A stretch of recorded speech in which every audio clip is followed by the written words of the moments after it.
everybody, welcome to this episode of Do-Gooders. And boy, do we have a do-gooder on the show tonight. This is probably the busiest guy in South Jersey, so I'm so grateful he found the time to join us.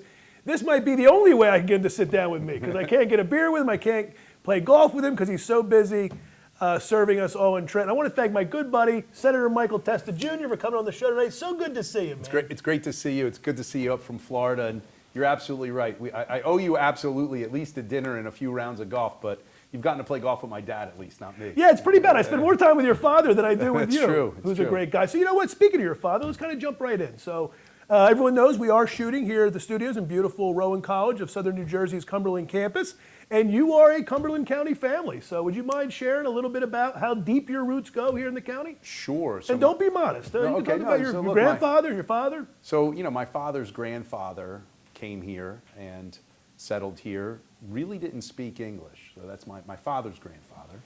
And he was a shoemaker on Landis Avenue. And he really instilled the American dream in my grandfather, Frank Testa.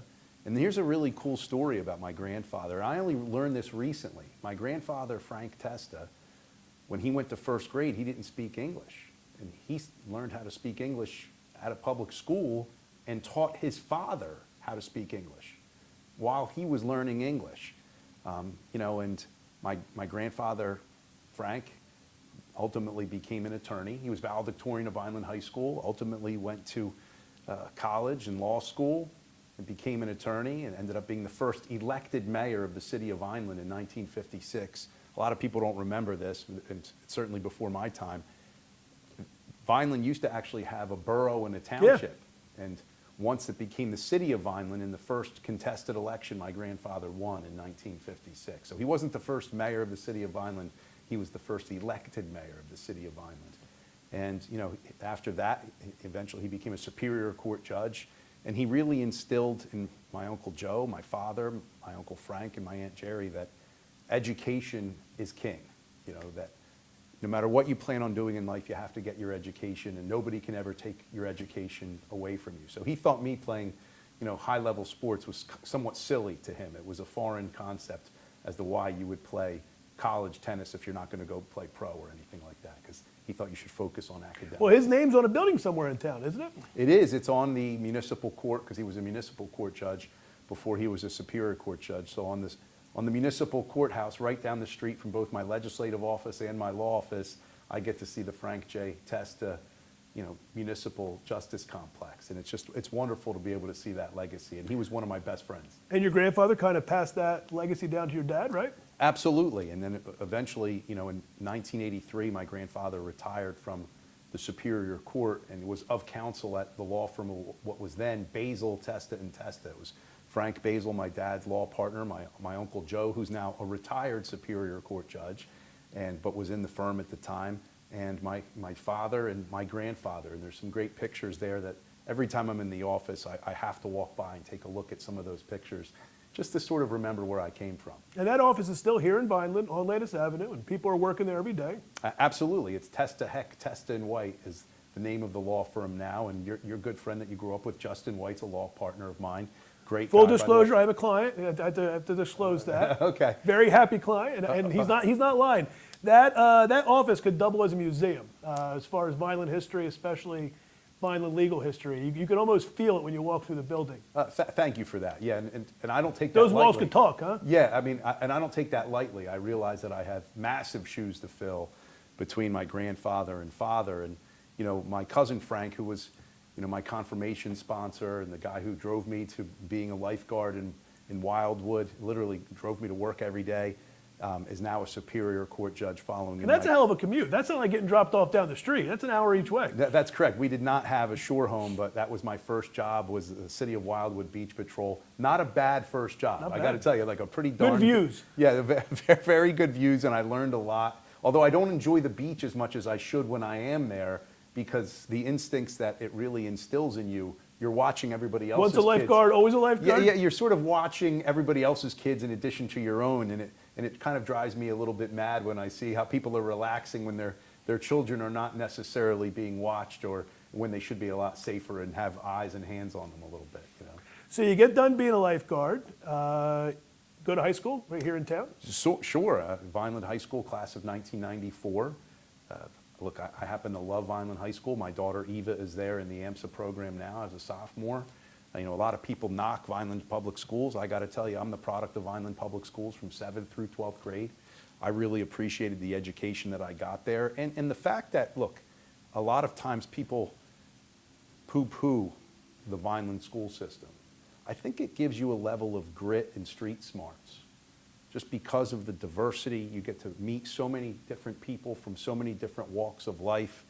And, you know, sort of like, I have to be honest with you, it was always instilled in me by my grandfather, like that we come from immigrant stock. So that was always something that I took very seriously. Like, you know, a good friend of mine was from Jamaica, I remember in 7th grade, and had a pretty strong accent. And she and I are still friends to this day. We actually spoke yesterday. I mean, I think you're 100% right. Vineland's a great example of a melting pot. You have so many different vibrant cultures here, and I think you're spot on. I think it's nice to get yourself prepared for the real world, right? By learning how to interact with all kinds of folks. 100%, and respecting their cultures and Sure. respecting the diversity. And, you know, I happen to think that, you know, Vineland High School really prepared me for whatever was going to come at me in life. You know, and I think some of the kids that tend to go to prep schools, I will say this, I learned this at Villanova, were a little loose with their lips, and they wouldn't have gotten away with saying some of the things that Yeah, they sure. said in the halls of Villanova had they said them in the halls of Vineland High School. That was for sure. But, you know, after high school, I went to Villanova University. I played tennis there. I helped found a fraternity there. I'm still friends with some of those What was guys. that like? I mean, Villanova's must have been unrecognizable compared to what it is now, right? I mean, Yeah, absolutely. I mean, I went back there right before COVID. There was a chance that, you know, I was sort of being asked to potentially be an adjunct professor there. And, you know, I went back and looked at my old dormitory, and I realized, like, that, you know what? The modern dorms are a lot nicer than the dorm that It's I stayed beautiful in. there. Yeah, Fettigan Hall was actually a Civil War hospital, if you can imagine. I didn't know that. Yeah, so my freshman year dormitory was a Civil War hospital, Fettigan Hall. It's a beautiful place, don't get me wrong, but again, and back then, the dorms weren't even co-ed by floor. It was just all boys at Fettigan Hall. So you can imagine what 3 floors of 18 and 19-year-old young men was I like. can imagine what it smelled like. Yeah, absolutely. Loud.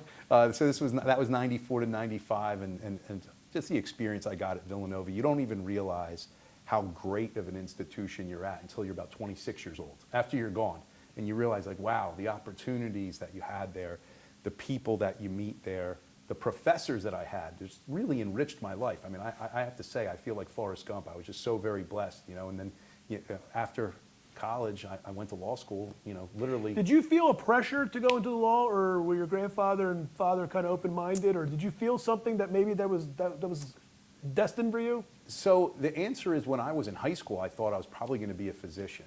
You know, I had AP biology, and I took that pretty seriously. I had one of my favorite teachers at high school, I'm still friendly with him on Facebook, named Bob Nelson, was a really neat guy. So I thought that I was going to go into some pathway that involved biology. But then when I was in college, you know, I over the summertime, sometimes I would work at the office here and there, and I would hear, mostly I have to tell you, the Sunday dinner discussions that took place in the Testa household. And I would hear about my dad handling a pretty large, interesting case. I mean, look, and not every large case has any, you know, for lack of a better term, sex appeal to it, going to municipal court, handling traffic tickets. I mean, you're providing a great service to people, and I don't want to knock municipal court. My grandfather took municipal court extremely seriously, and he would say to me, listen, when you become a lawyer one day, you know, when I was already in law school, he's like, you know, don't kind of yuck it up with your buddies that are other lawyers in municipal court. He goes, because most people never set foot in a superior courthouse. But most people, guess what? They probably get a speeding ticket or a parking ticket, and they want to go contest it. He said, treat that court, that is the people's court, but treat it as if you were in the Supreme Court of New Jersey. And I took that very seriously. But, you know, I have to say, it was sort of the conversations that I would hear from my father about cases that he was working on that really piqued my Your dad had some interest. pretty high-profile cases over the years. Yes, he has. God bless him. So when I was talking to him about those cases, that's really what piqued my interest. And I said, hey, Dad, what do you think? And he goes, well, I would love it. And then I will say my grandfather probably put a lot more pressure than my father did on me. My grandfather, because my cousin Frank, who's 7 years older than me, and again, he's a Superior Court judge in Camden. I saw him last week at a ceremony. didn't come back to Vineland. And that really, I have to say, sort of broke my grandfather's heart. Like he didn't, he always truly believed, and I think it goes with the theme of this show, that you have to give back to the town that made us. Because Sure. he truly believed that Vineland helped make the Testa family who they are. And look, I think, he helped shape the town of Vineland, but he truly believed that Vineland helped shape our entire family, and we were very blessed to be here.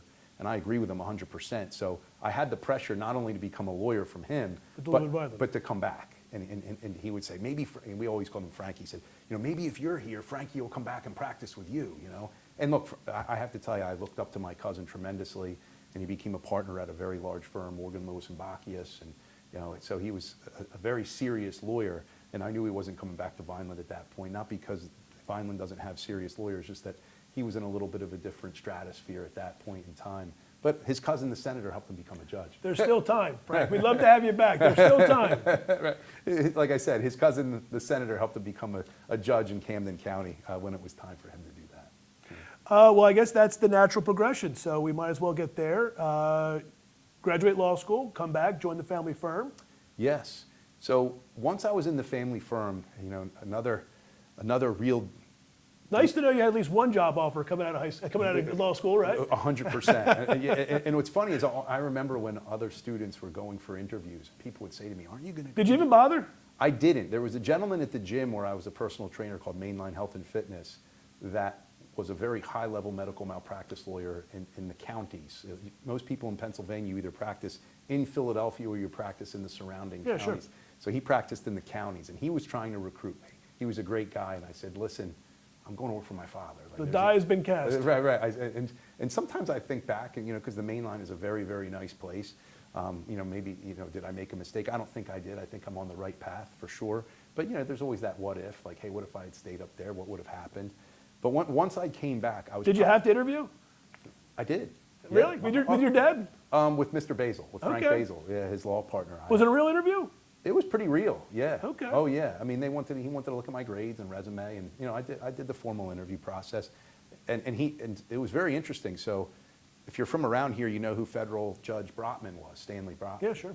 So he offered me a federal clerkship, and which is a big deal. It's a really big deal. And my dad's partner, Frank Basil, said to me, he goes, "I need a brief writer now, so you're not taking that." So. That part, he goes, and look, you're not going to practice that much in federal court. It's not going to prepare you for practicing law here necessarily, which is true. I mean, there's horses for courses in the law and in life for sure. But, I was practicing law for about 4 or 5 months, and Frank Garancini came to see me. And he was the president of the downtown... I think I saw his name on a building not too far from where we're sitting. Correct.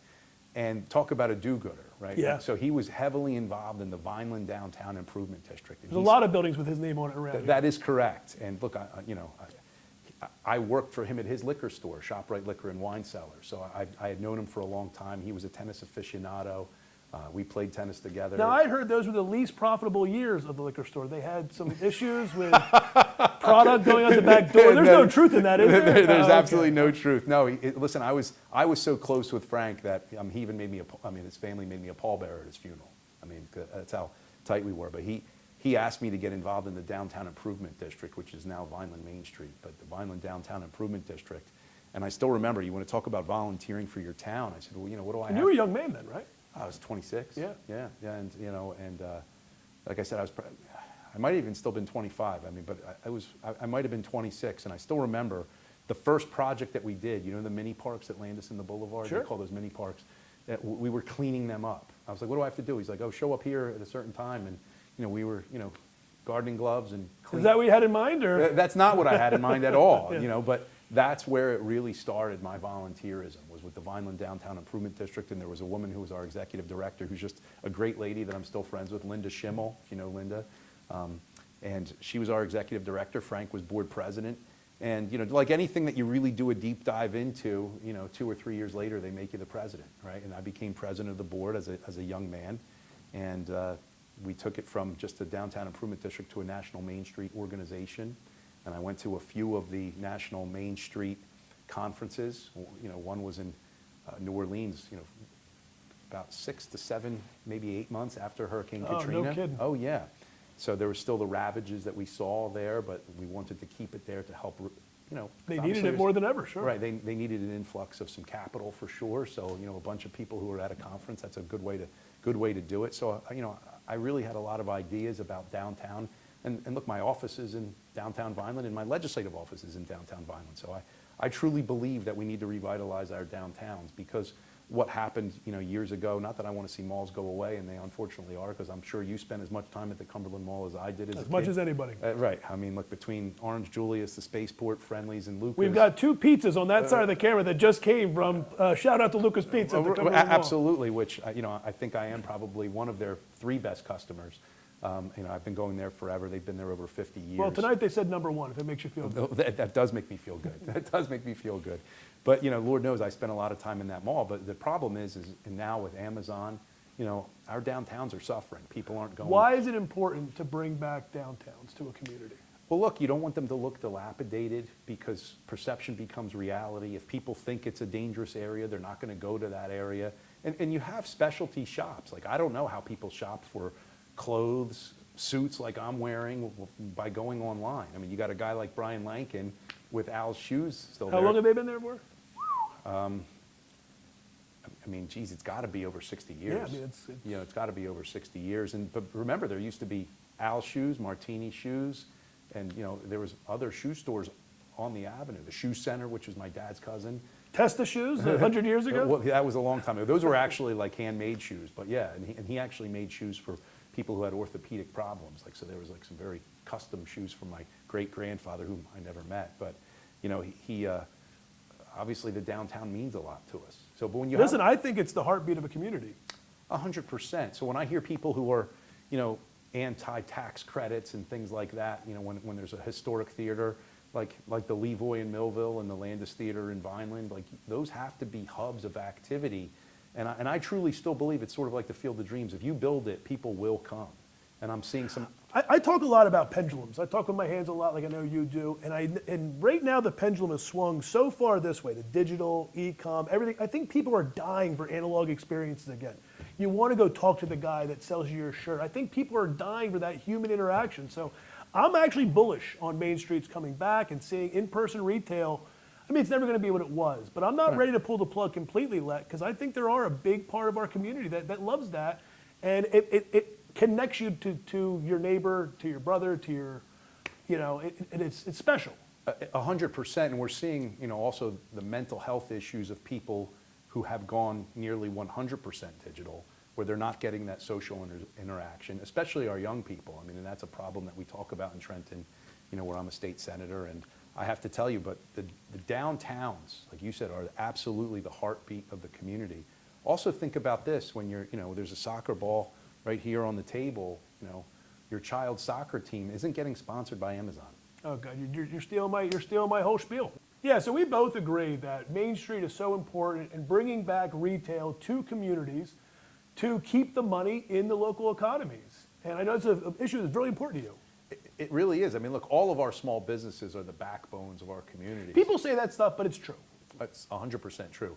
And look, it used to be in the days of Amazon, if you ordered, 4 pairs of pants in different sizes, you got free shipping back. That's ended in many cases. So now it's not even that economical. And I don't even want to beat up Amazon, because I don't want to be negative anything. I'm just pro local business. 100%. People need to realize how important it is to keep your money in your community. Who you do business with matters, because like you said, they're the ones who support the local soccer organizations and the local nonprofits. 100%. You and I have sat on a number of nonprofit boards. Absolutely. And who are those boards comprised of?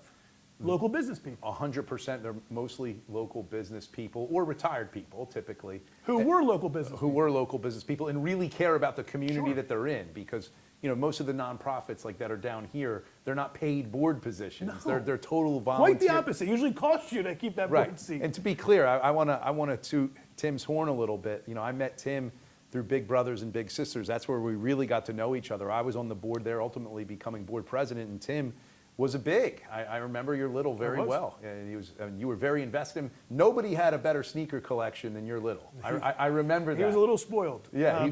Honestly, folks, shout out to Big Brothers Big Sisters. I'll take this opportunity to say it was one of, if not the most rewarding experience of my life. And again, not to embarrass Mike, he did a great job leading that board, which I believe was named Board of the Year in 2015. 2015, we were good memory. We were Board of the Year for the entire United States. know. And I happened to be lucky enough to be in the president's chair at the time that happened.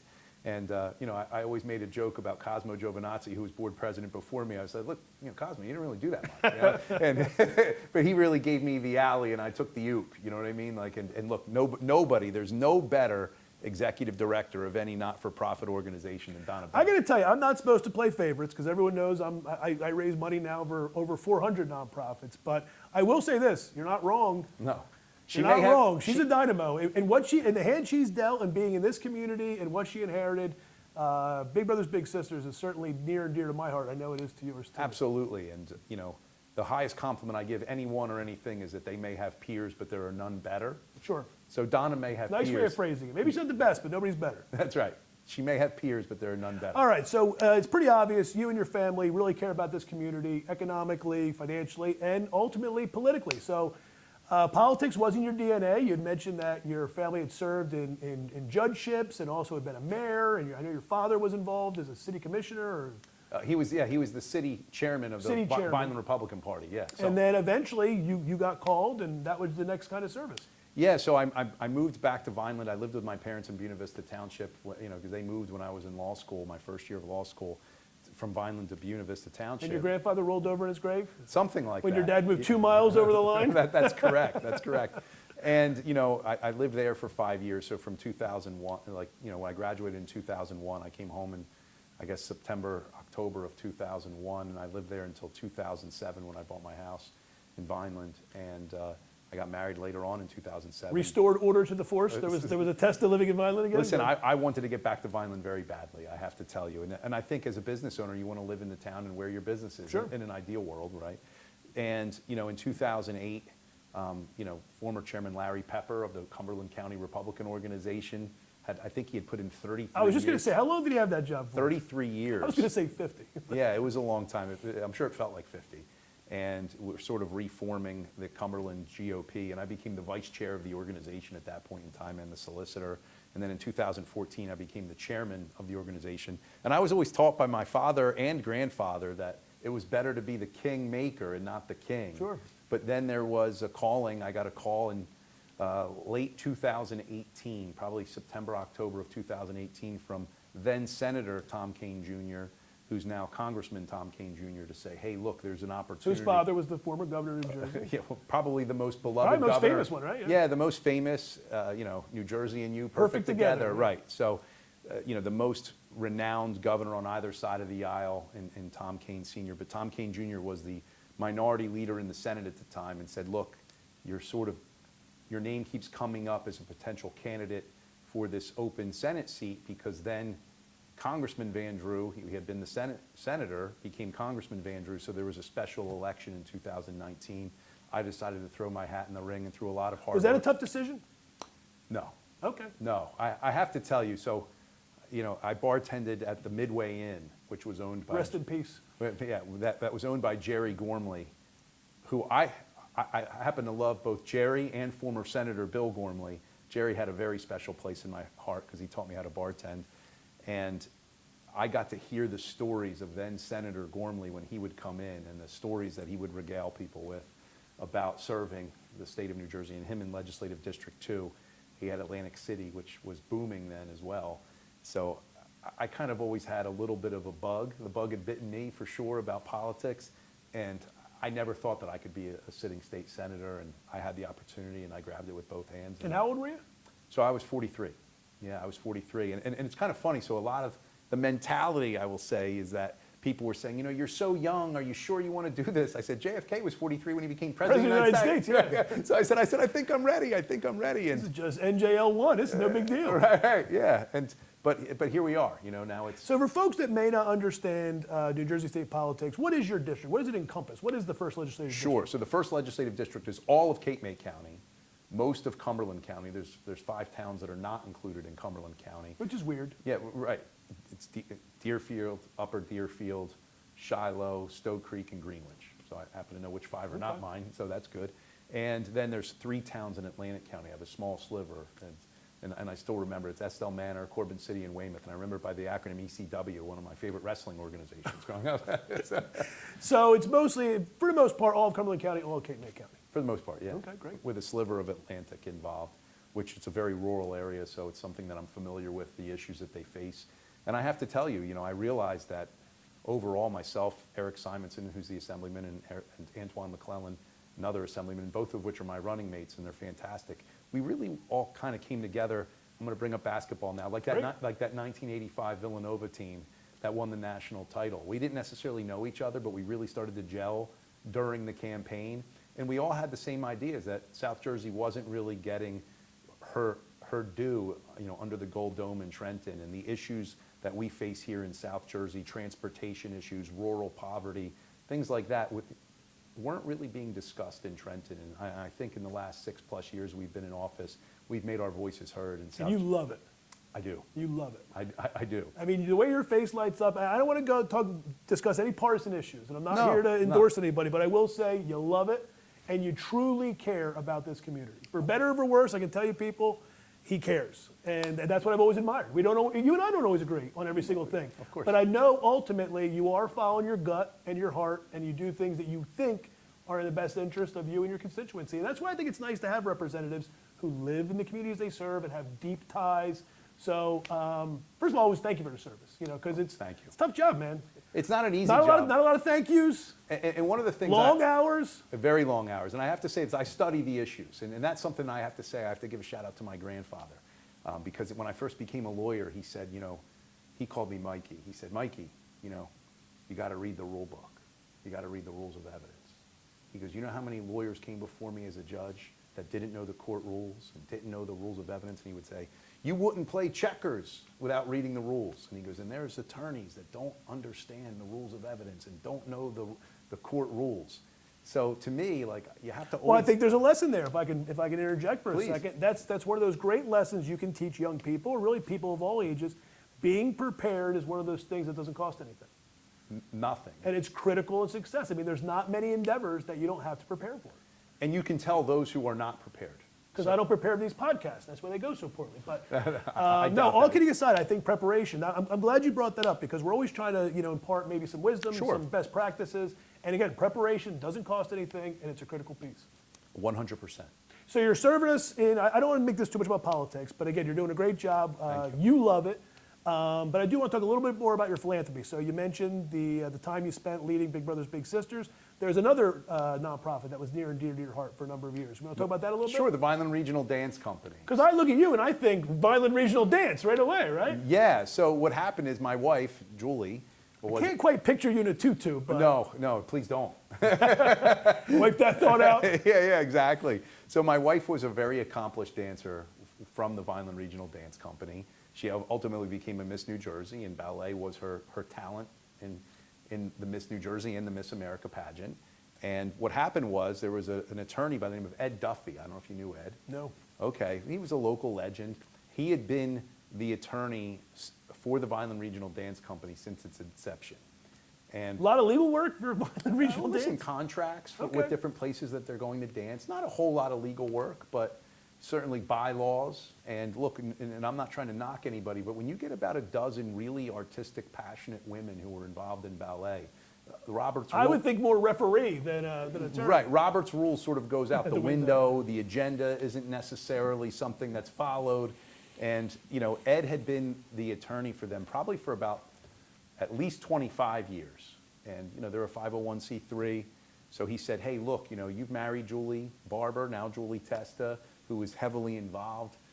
I think you should do this. And I said, sure, I'll do it. And that's one of the issues, I think, when you are connected, as Tim said, to your hometown and the people that live there, it's hard to say no.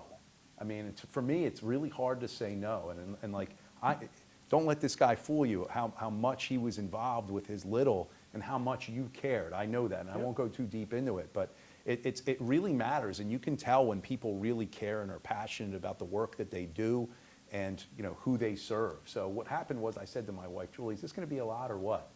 And it was... Little did you know. Little did I know. It was about 13 years of that. And I remember, dealing with contracts dealing with the agenda for our meetings and trying to just keep people focused on the agenda. And my first meeting that I went to for the Vineland Regional Dance Company was about 4 hours. And I said, this has never happened. Did that help prepare you for Trenton? It did. So what I said, Trenton seems easy now that you survived Vineland Regional Dance. because I'm reading the bylaws, and I said, Robert's Rules controls. It says so in the bylaws, and I had to give a little bit of a mini seminar on Robert's Rules at one point, and it was great. Look, and Maxine Chapman, I mean, the Vineland Regional Dance Company is no more. How long was she there for? I mean, here she was, a visionary that taught traditional ballet right here in Vineland. And look, one of the gentlemen that I graduated high school with, Bruce McCormick, went to Juilliard. More young people went to Juilliard from that small dance company per capita than any school in the country for like a 20-year period. I didn't know that. It's really remarkable. And Maxine's daughter, Kim, who ultimately ran the company, she went to Juilliard as well. I mean, it was a highly accomplished, storied ballet school. So it was really nice to be a part of it. I mean, it's part of history, I didn't realize it was that accomplished. That's incredible. Very much so, yeah. That's why I was actually kind of drawn to it. And look, my wife danced all over the world in a group. Was in Bosnia and Kosovo at one point dancing. It was ballet. It was pretty interesting to hear about it. Anyway. Well, listen, that's something I admire about you, and I always have, is the fact that you do say yes without knowing where it's going to ultimately go, and it seems like you always tend to enjoy the journey a little bit. I do. I mean, I like to learn. I mean, and I think every bits and pieces that you get, whether it's from Big Brothers Big Sisters, the Downtown Improvement District, the Vineland Regional Dance Company, I've learned so much from so many really passionate people, because I think far too many people think they have a skill set that they don't have.